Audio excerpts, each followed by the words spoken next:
Damos la bienvenida a Álvaro Padrón. ¿Cómo estás, Álvaro? Muy bien. La información que surge de Argentina, ¿no? Este observatorio que tiene la Universidad Católica. Y es interesante la fuente, ¿verdad? Porque nadie puede...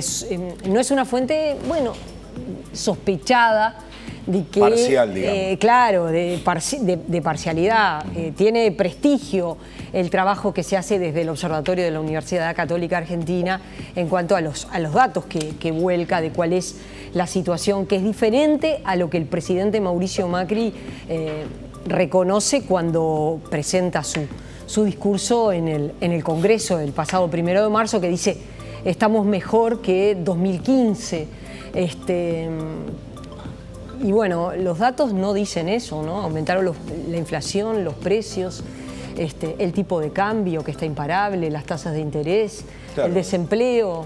El tema es que es año electoral, ¿no? Macri tiene que empezar a construir un discurso que le permita llegar a octubre con una posibilidad de triunfo que cada vez se relaciona menos al éxito de la economía, porque él sabe que no va a conseguir datos que le permitan justificar a partir de los resultados económicos pedirle a la gente el voto, ¿no? Entonces vamos a escuchar mucho el reproche del pasado, vamos a escuchar de vuelta los elementos de corrupción que también lo salpican a él. Entonces es un cuadro muy complejo. Argentina realmente está en un nivel de inestabilidad económica, obvio, nadie lo discute, más allá de la negación del presidente, nadie lo discute, la imparcialidad de los datos, bueno, a ver, solo pensando, yo anotaba, ¿no? Porque creo que no somos conscientes de lo impresionante del cambio entre lo que se dijo que iba a pasar y lo que realmente pasó. Fíjese los pronósticos del gobierno en el 2018, crecimiento del 2%. Y no solo no creció Argentina, sino que cayó 3%.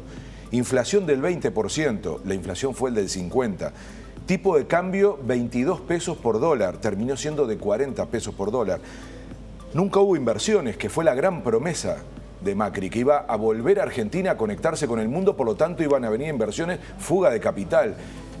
Acuerdo con el Fondo Monetario, yo diría que de todas las cosas que uno puede ver de la ecuación argentina, la más dramática es esa, que es la vuelta de la dependencia al endeudamiento externo, a la presencia del fondo, 100 años. Ayer se acaba de confirmar que ese es el plazo por el cual Argentina está firmando los compromisos internacionales. Es decir, no es un tema solo de un gobierno, es el tema de que se endeuda el país por 100 años, el endeudamiento más grande de la historia de Argentina. Si a todo eso luego le agregamos que los resultados son desempleo, aumento de tarifas, pobreza, 34% de pobreza en Argentina. De vuelta, datos absolutamente indiscutidos. Entonces, en ese informe del observatorio se dice, Argentina, bueno, lo mismo que pasa proporcionalmente este dato, ¿no? Dice, en realidad produce alimentos para 400 millones de personas. ¿No? También, igual que nosotros, productores de alimentos. En ese país hambre. Y dice, sin embargo, hay, lo que decíamos en el informe, más de 3 millones de argentinos que están comiendo una vez por día. Hacía esa relación, ¿no? el observatorio de la Universidad Católica. Y volvió el trueque, que lo recordamos de la crisis del 2001-2002, ¿no? Entonces, la crisis no es igual, pero sin embargo, parte de las consecuencias nos muestra esa geografía de gigantesca desigualdad. De nuevo, una sensación de mucha gente durmiendo en la calle, que había desaparecido de alguna manera de lo que significaba el paisaje urbano. Entonces, claro, es un año en el que combina elección con el peor momento de las consecuencias de la crisis económica. Yo quiero agregar esto para darle una perspectiva regional, ¿no?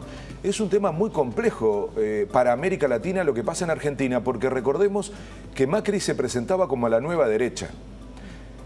Alguien me va a decir, bueno, ¿en relación a qué? Y lo puedo comparar claramente, ¿no? Ya te propongo el jueves que viene tocar Brasil, ¿no? Con el episodio de ayer de la difusión de imágenes de un presidente de la República generando imágenes de un nivel de violencia, Es muy raro lo que está pasando en Brasil. Es muy raro. Pero ¿por qué lo hago referencia? Porque esa es otra derecha.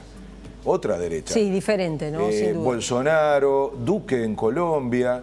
incluso Piñeda, son una derecha mucho más dura. Macri aparecía como una derecha más moderna, capaz de generar una expectativa en la opinión pública, desplazar al progresismo, incluso hablando bien de algunos resultados del progresismo en América Latina, es decir, algo parecido a una centro-derecha, ¿no? El derrumbe, el fracaso de este tipo de derecha le trae muchos problemas a la alternancia en América Latina, porque es la idea de que no se puede, de que aún con esa imagen, con esa sensación de continuidad y cambio, no lograron hacer lo que más prometían hacer, que era la estabilidad económica. Fíjense que el fracaso de Macri es en donde más le duele, en su capacidad de hacer crecer el país, porque es la imagen del empresario que viene a encargarse de ordenar un país. Esa fue la imagen, ¿no? Un empresario exitoso, que tuvo además un desempeño exitoso en la capital y que venía a ordenar un país que estaba desordenado, volvía a poner a Argentina en el mundo y le pasa todo al revés. Nadie esperaba mayor sensibilidad en términos sociales, en términos de pluralidad. Sí se esperaba que volvieran los capitales o que volvieran inversiones. El éxito económico. Exactamente, porque además ese fue el discurso, ¿no? Nosotros sabemos administrar la economía, sabemos gobernar. A la vez uno ve que el discurso del gobierno actual, pero también nos remontamos al gobierno pasado, es como que, a ver, Cristina Fernández y Mauricio Macri se retroalimentan. Es decir, Cristina Fernández tiene 7 causas en la justicia, algunas que la comprometen a ella en lo personal, y sin embargo no para de crecer en las encuestas. Y ese crecimiento está vinculado con cuando ella todavía además ni siquiera decidió si va a ser efectivamente candidata, pero ese crecimiento está vinculado con el desempeño del gobierno actual. Absolutamente. Y a la vez, Mauricio Macri no termina de caer en las encuestas alimentado por el pasado. Es decir, como que ellos se necesitan y se justifican a sí mismos. Es como una cuestión, desde el punto de vista político, de la observación es interesante. No digo para la vida de los argentinos que esto sea interesante.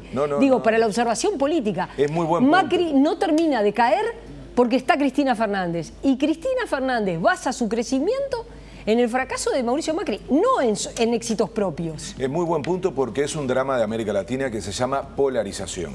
Y esa polarización... La grieta. La grieta. La grieta, le pusieron ellos el nombre, ¿no? Sí, sí. Pero es un fenómeno que, bueno, ahora vamos a repasar el estado actual de Venezuela y vamos a percibir lo mismo. Es decir, son radicalidades que se retroalimentan, pero no conducen a una salida del país. Es decir, eso lo que hace es que sea más difícil niveles de democracia, de consensos, de comprensión del otro, porque en el fondo cada uno, como tú decís, se alimenta de la desgracia del otro. Entonces, claro, eso sí produce, y eso es un efecto que está recorriendo el mundo, no solo América Latina, la idea de la antipolítica. Porque de alguna manera, todavía Argentina está lejos de eso, aunque también lo inventaron ellos, ¿no? El que se vayan todos. Es decir, la imagen de que ninguno es capaz, ninguno y ninguna, es capaz de resolver los problemas del país. Porque justamente se niegan entre sí y lo que produce es un efecto de traba, de bloqueo, que más que alternancia es eso, un bloqueo. Entonces, hay un problema serio con la democracia cuando se formula de esa manera, porque es la negación del otro. Y al final, los dos tienen un piso alto, pero un techo muy bajo, que es lo que le está pasando en las encuestas a ambos candidatos. Por eso muchos empiezan a pensar que se trata de que se desplacen a esas figuras, que ni sea Macri, ni sea Cristina Fernández. El problema ahí, por lo que uno lee y mira de los programas argentinos, el problema que uno observa es que la gobernadora de Buenos Aires, María Eugenia Vidal, que goza de bastante prestigio político, ha dicho que ella va a acompañar la candidatura del presidente Mauricio Macri, que ella no lo va a sustituir. Incluso se está manejando allí una fórmula que es la ministra de Seguridad, Patricia Bullrich, y el presidente Mauricio Macri. Pero hay muchos que la ven a ella como la figura del recambio, si es que ven que Macri cae en las encuestas y no sube. A la vez, Cristina Fernández todavía no definió su candidatura, no se sabe si efectivamente va a ser candidata, pero tampoco es tan sencillo decir, la sustituimos y quien la sustituya va a ganar. Mire lo que pasó con Scioli. Ya pasó con Scioli. Es decir, son los dos candidatos muy fuertes y personajes muy fuertes. Claro. Entonces... no es fácil de sustituir. Y ninguno que venga o ninguna que venga por debajo de ellos va a decir tan fácilmente la soy yo. Claro. Yo diría que es Vidal en relación a Macri y es Kicillof en relación exactamente. a Kicillof, Cristina Fernández. Para recordarle a la gente, fue el ministro de Economía de Cristina Fernández. En el último periodo, cuando el vicepresidente era Vudú, el ministro de Economía era Alex Kicillof. Sí, un hombre de la cámpora, un hombre de confianza, no como Scioli, que recordemos que Cristina Fernández se la hizo a cuadritos, porque hasta último momento además, no le daba ese apoyo y generaba esa duda. Muchos dijeron, no, al final lo que hizo fue enterrarlo más que ayudarlo. Entonces, distinto puede ser con Kicillof. Y que Kicillof está limpio.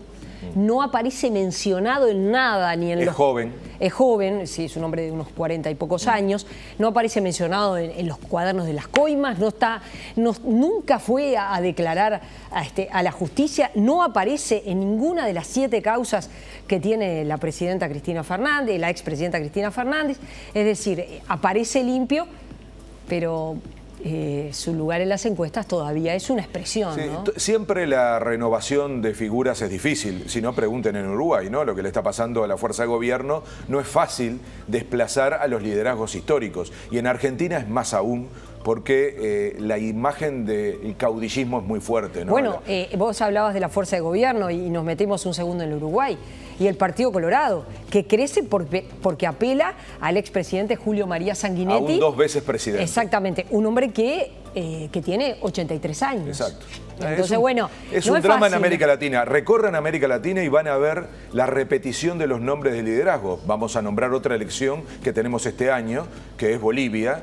Y la opción que tiene el oficialismo es volver con Evo Morales, aun cuando en un plebiscito la opinión pública, la población se manifestó en contra de una reelección. Entonces, digamos, hay un problema de sustitución de liderazgo, de renovación de liderazgo. En Chile también, ¿no? En Chile también.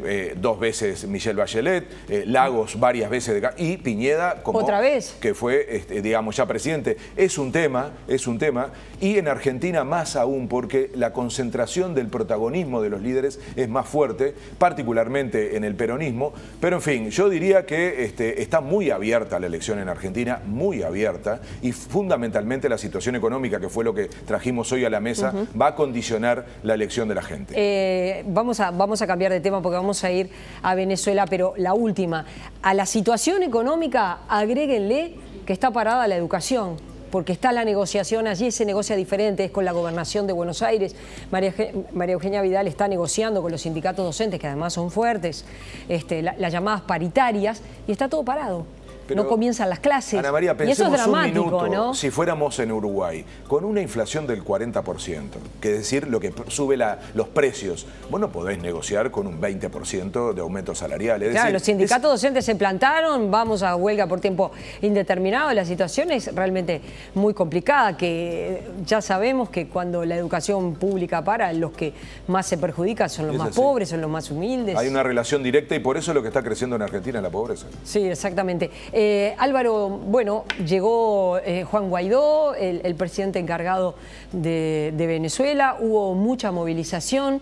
Se puede decir que desde el punto de vista internacional creció el apoyo a Juan Guaidó, que también internamente hay un país, ahí también hay una grieta, no hay duda que el chavismo tiene, o el partido, el presidente Nicolás Maduro tiene apoyo, pero que Guaidó también tiene mucho apoyo en la gente, hay mucha movilización, hay una situación también de pobreza y de crisis económica muy importante, bueno, pero a la vez la situación sigue ahí. Sí, es un empate, lo hablábamos el jueves pasado, ¿no? Hay como una sensación de empate, de callejón sin salida, de un equilibrio de fuerzas. Fíjense que cada pulseada la gana uno y otro. Por ejemplo, a la semana pasada decíamos que el ingreso de ayuda humanitaria terminó siendo un triunfo del gobierno, impidió que ocurriera, no se fueron tantos militares como triunfo se anunciaba. Triunfo a lo pirro, ¿no? Porque, todos son triunfos que hacen que las cosas empeoren. O sea, es un empate que en realidad no le sirve a nadie, sobre todo no le sirve a la gente. La pulseada última la gana Guaidó porque se había anunciado que lo iban a meter con la justicia, claro, que bla, bla, bla, entra, no pasa nada. Es decir, pero a ver, ese empate es lo peor que puede pasar, porque al final no avanza, no se sale de ese callejón sin salida, que la única vía posible es que el diálogo lleve a que cada uno reconozca que no puede matar al otro, que no puede liquidar a la otra parte. Ese país no puede funcionar partido a la mitad. Lo hablábamos hace un minuto antes de entrar, ¿no? La gente opina así, la gente termina diciendo, no, Venezuela no pasa nada, y otros dicen, no, Venezuela se está cayendo a pedazos. Entonces, esa división...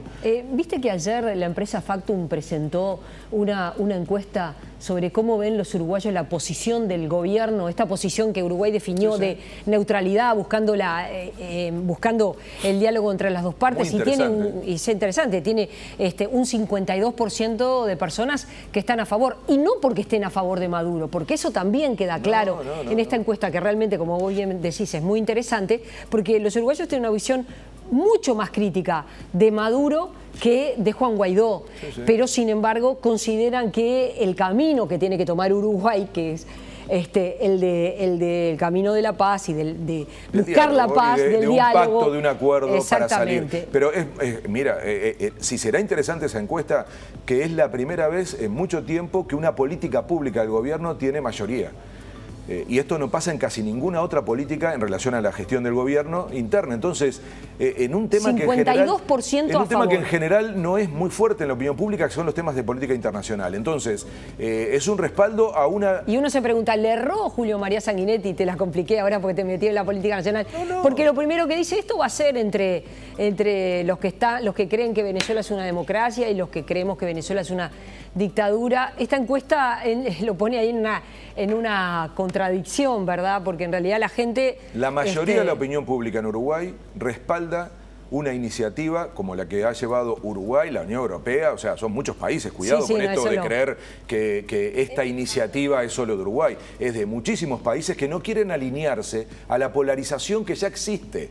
Claro. En donde Estados Unidos, que la verdad está difícil, ¿no?, acompañar una iniciativa de Trump hoy, o de China y Rusia, Turquía para otro lado, es decir, evitar esa polarización, que ya tienen suficiente polarización los venezolanos, y contribuir a una salida que implique la negociación, el acuerdo, para que probablemente sin Maduro, sin Guaidó, los venezolanos y venezolanas elijan un gobierno legítimo capaz de recuperar el país, que ese es el gran asunto de Venezuela. Sí, elecciones libres y transparentes. Y después el trabajo de recuperar el país cuando la comunidad internacional se olvide de Venezuela, claro, como y tengan que hacer el gigantesco esfuerzo de recuperar un país que está efectivamente muy afectado.